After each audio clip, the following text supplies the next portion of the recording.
J'ai eu l'occasion de m'intéresser beaucoup à la paix et d'écrire sur le sujet. Et j'étais interpellée par le fait que toutes les disciplines scientifiques des sciences humaines ont toutes la même lecture. C'est-à-dire que pour expliquer notre rapport à la violence, au conflit, c'est la violence, c'est quand il n'y a pas d'altérité. Pour la dépasser, il faut du conflit. Et après, de dire le conflit, c'est super parce qu'on est dans l'opposition. Et ça s'arrête là. Et il faut changer de registre pour trouver un au-delà du conflit. C'est-à-dire que la sociologie, la philosophie, la psychanalyse, tout le monde est d'accord là-dessus, tout le monde se nourrit de la même chose. La démocratie, ça n'est possible que si on est dans une opposition, etc. Bon, et les meilleurs de nos enseignants disent ça.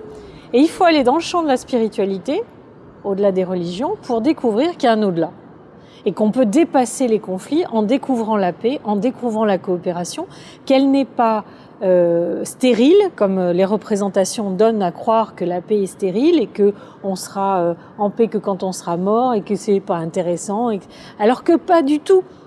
On découvre que la paix, ça permet quoi? La coopération, de déployer la joie, ça déploie de la créativité. Donc c'est carrément un changement de représentation totale, puisque nous, on suppose, nous occidentaux, qu'on peut avoir de la créativité que par le conflit. Il faut qu'on s'oppose pour qu'il y ait quelque chose. Donc on a des énergies psychiques, et après avec tout le reste, jusque dans les actions qui sont comme ça, et qui sont pas forcément comme ça. Alors, de temps en temps, on n'est pas d'accord, oui, bien sûr, mais c'est pas la même énergie de se dire on n'est pas d'accord, et trouvons une voie de tissage, une voie tierce pour en sortir, que de se dire on n'est pas d'accord, donc on se fiche sur la figure, et on écrit fraternité, et on l'incarne pas.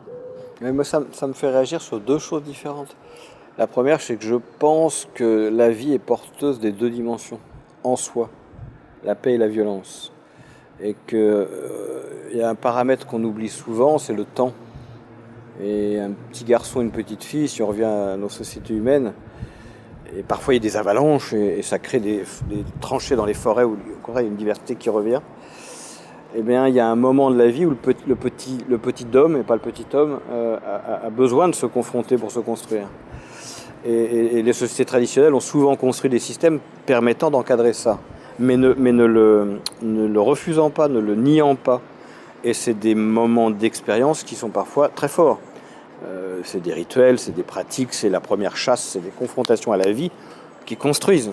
Mais il y a toujours eu le chaman, le je sais pas quoi, le sage ou la sage, appelons ça comme on veut, qui va réguler, pas piloter, réguler, pour que ça conduise à cet état de paix qui permet d'entretenir ce système. Nous, on n'a plus le chaman, plus la conscience de ça, plus la conscience du temps. On a tout zappé, ce qui permet que cette opposition paix-violence ait du sens. Et quand je dis paix-violence, confrontation, apaisement, quelque chose comme ça. Parce que c'est aussi le 2 qui permet que les choses bougent et avancent. Donc il ne s'agit pas de l'empêcher, d'abord ça n'a pas de sens. Par contre, de le mettre au service ou de l'organiser pour qu'il permette aux jeunes de trouver leur place, puisque c'est un peu toute la question de la transmission, c'est la question de la tradition. Ça pourrait être magnifique. Alors, trouver une tradition laïque, non dogmatique, qui tente de gérer la question du pouvoir en le tenant un peu à distance, là j'ai l'impression qu'ils ont un peu plus d'avance aussi, parce que quand on regarde leurs réflexions sur le pouvoir, pour éviter que l'un prenne le pouvoir sur le groupe, pour éviter qu'un système ne dégénère, ils ont alors ça marche pas toujours, mais ils ont largement réfléchi à ça. Et là, je lisais un texte, les Indiens évidemment, et je lisais un texte il n'y a pas longtemps sur quand les conquistadors sont arrivés dans ces zones d'Amérique du Sud, donc Côte-Caraïbes, 1502, sans doute, c'est pas moi qui le dis, c'est des archives qu'on a retrouvées de cette époque, les Indiens étaient-ils largement en avance, ce qu'on appelait sur le droit coutumier, mais c'est la manière d'organiser le lien et la relation à travers des pratiques, une forme de droit, etc., largement en avance sur nos droits de l'homme qui sont arrivés, mais perpètes plus tard, et pas du tout aussi riches, et dans ce que semblait l'avoir été ce droit avant l'arrivée des Espagnols, quoi. Donc c'est juste pour dire que cette réflexion du vivre ensemble, de la violence, de comment transcender le 2 pour arriver à quelque chose d'un peu plus apaisé, et comment le prendre des plus jeunes pour l'amener sur les plus anciens, semble-t-il, l'avait-il depuis longtemps. Mais c'est là qu'on en revient au début de notre échange, c'est un point d'observation qui n'est pas le même.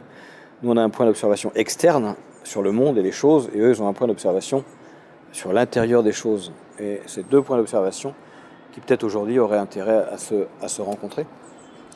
Et ce qui me semble vraiment un point d'enseignement quand même et de questionnement, c'est que justement, ils ont 4000 ans de durabilité. Donc, ils démontrent que certes, c'est un système qui est possible en petite taille de groupe humain, mais qui sait perdurer parce qu'il y a cette alliance avec le vivant. Nous, on a fait de grandes choses, on est là dans un des endroits magiques de Paris, donc on sait faire des grandes choses, mais avec le postulat, on domine la terre, on maîtrise, comme tu disais, on la ravine, on l'abîme, etc., parce qu'on l'utilise.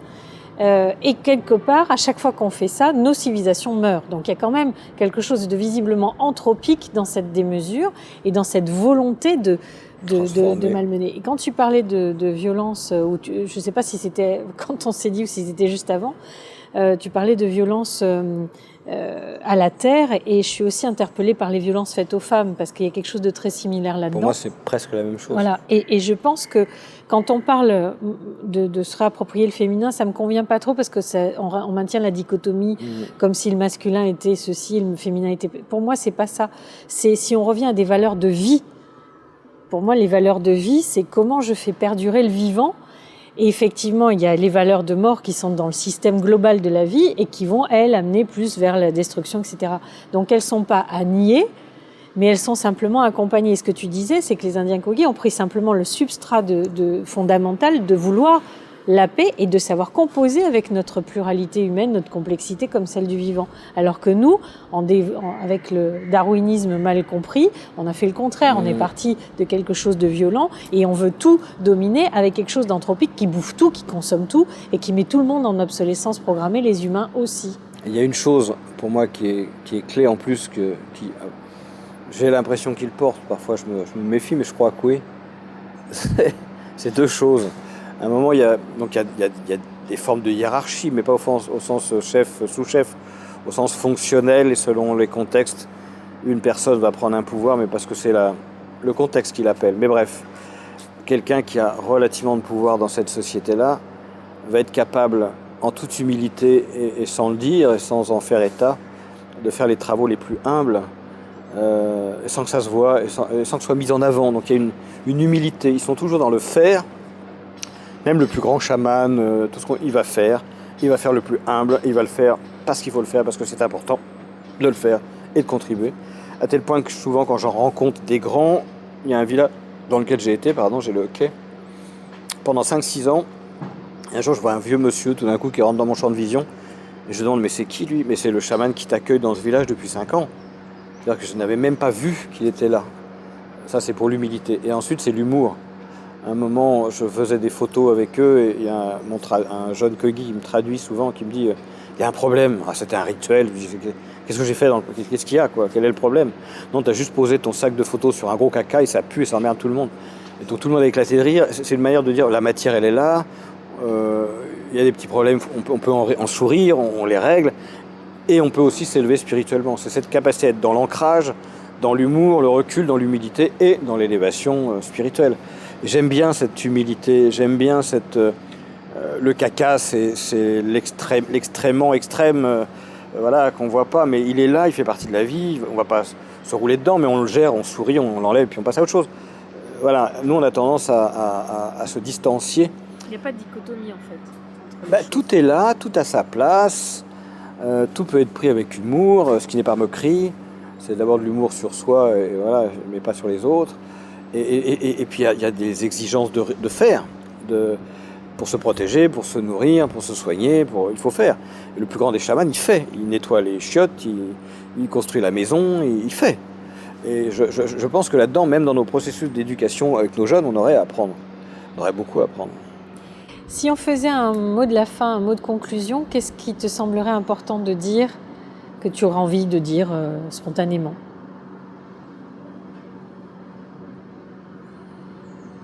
J'aurais envie de dire que la plus grande leçon que je n'ai pas encore tout à fait réussi à pratiquer, pour les chamans, en tout cas chez les Kogis, c'est leur capacité, nous on va appeler ça d'amour, moi j'appellerais ça d'accord, ce qui n'est pas pareil, c'est-à-dire ce qui est, et je l'accepte et je le prends. Voilà, je prends ce qui est et je lui donne sa place.